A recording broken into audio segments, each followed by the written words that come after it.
बिस्मिल्लाहिर्रहमानिर्रहीम।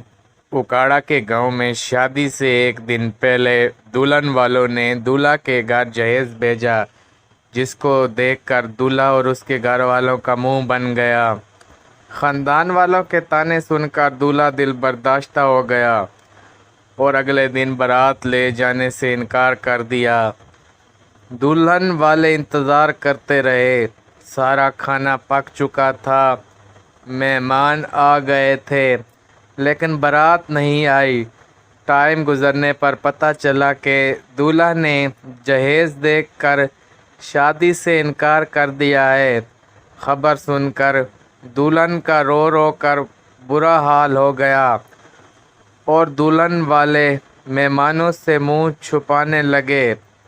इस अफसोसनाक वाक़ये को पढ़कर मेरा दिल भी उदास है। सोचता हूँ कैसे दुल्हन और घर वालों ने इतना बड़ा सान्या बर्दाश्त किया होगा। हुकूमत को कानून बनाना चाहिए कि जो भी लड़का जहेज का मुतालबा करेगा, उस दूल्हे पर जहेज की मालियत के हिसाब से जुर्माना होगा। जब तक कानून सख्त नहीं होगा, ये रस्म बहुत सारे ख़ानदानों को तबाह और बर्बाद करती रहेगी।